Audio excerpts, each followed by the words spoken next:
Valentina Shevchenko, welcome to Chicago UFC 238. You're putting your title on the line, but Jessica doesn't really have a chance in this bout, does she?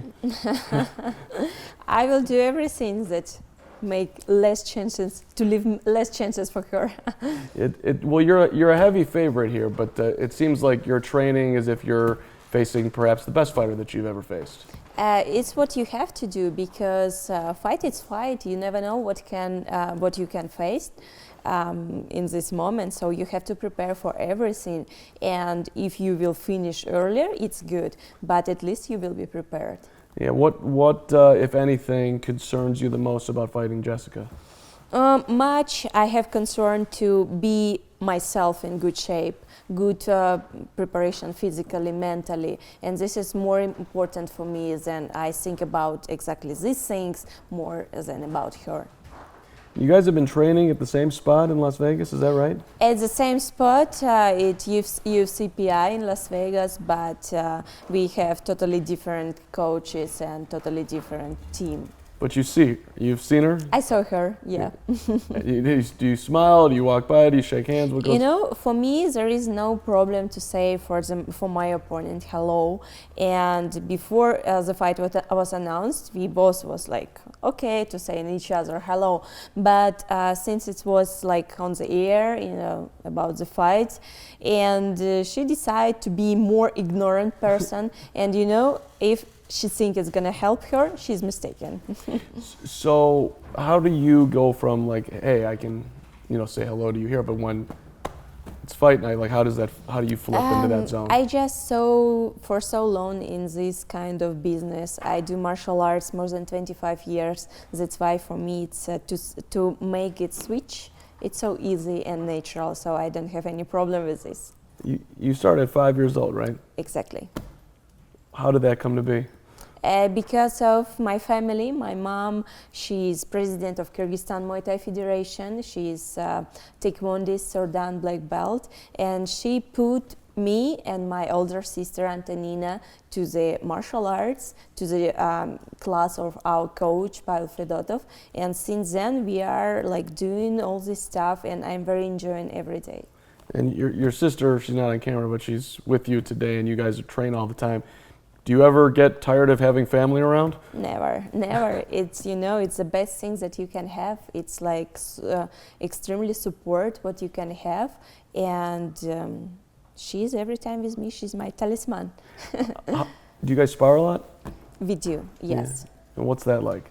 It's, even we are going hard to each other, it means we are helping each other to become stronger fighter and to... I know that if I go harder, she will not feel the same like pressure during her fight, and same she go harder with me, and it's much easier for me to fight with different opponent. Almost on some level, maybe seems like an advantage that other fighters don't have somebody that you can do that with all the time that's also related to you. I don't know. Yes, it's and the most important thing that, for example, Antonina, she's high-level elite striker and a high-level athlete, and I know that she's one of the best in her business, and it's helping me a lot. So if she beats you in a sparring thing, do you sometimes, yes. Do you sleep well that night, or does it bother you afterwards, or do you are you able to let it go? No, of course it's like what's how it says about Las Vegas. What's happening in Las Vegas, stay in Las Vegas. We are having the same. What's happening in the training, stay in the training. Okay, and you guys go to dinner. Yes, we are. Okay. I saw you said in one of your press conferences in Las Vegas that. Before the fight, you focus on your feelings.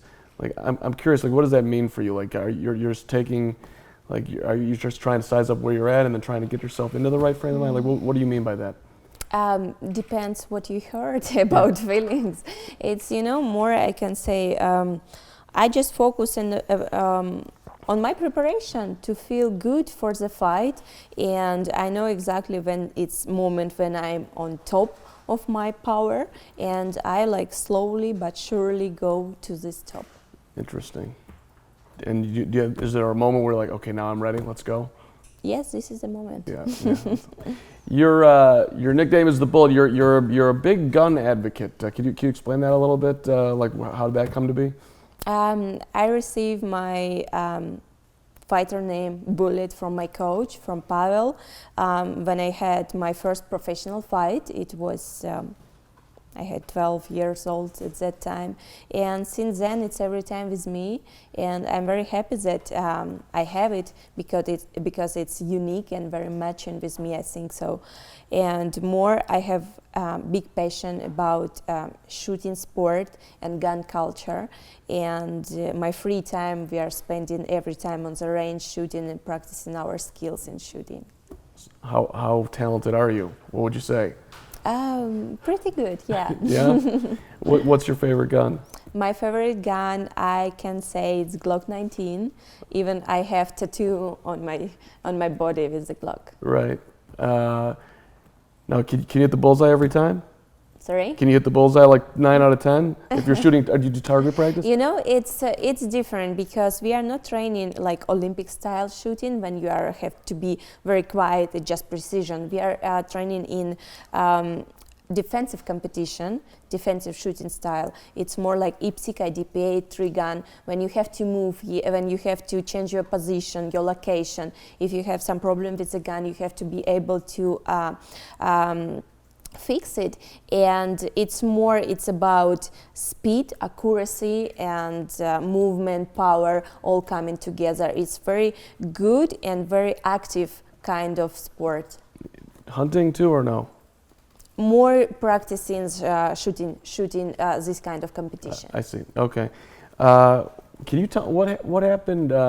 Just how scary was it with your trainer? I guess you were in Peru and you were at dinner, and there was a robbery and a shooting. You had to put him in a cab and get him to a hospital. Like, Yes. what can you tell us about that? What that was? The whole scene was like. Yes, it was exactly like before I first time came to Chicago before my fight with Holly Holm, Yeah. and yeah, it's happened, and it was very scary, very sad, and. But we could move forward, and I'm very happy that everything ended good.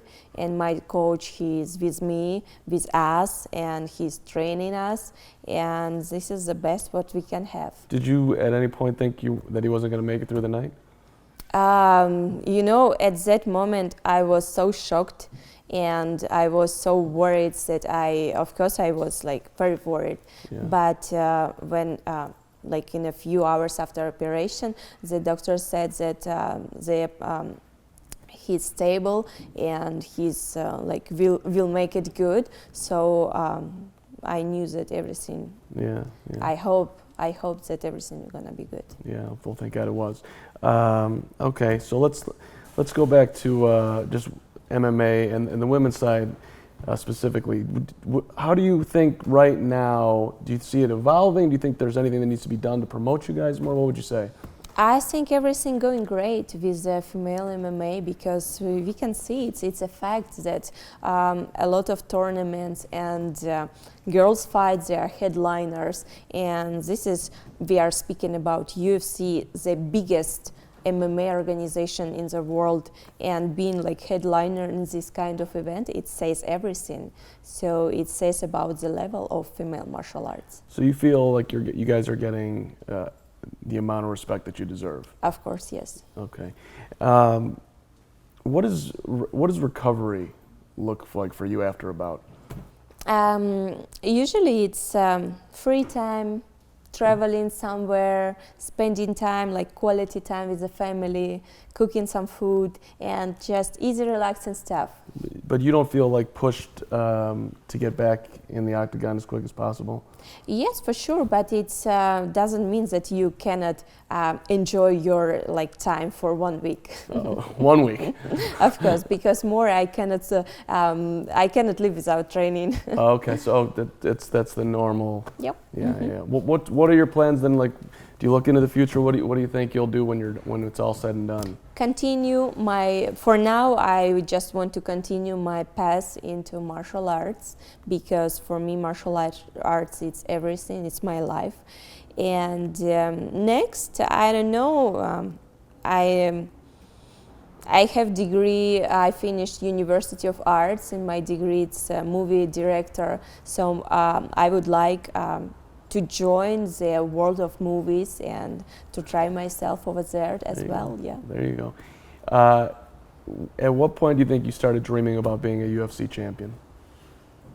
Since my very first fight in UFC. At 12 years old. Oh, in UFC. UFC. Okay. Of course. Okay. Is it better now that you've actually gotten there and you're here you are a champion, or are you able to enjoy it, I guess is my question? Because it's always the next, right?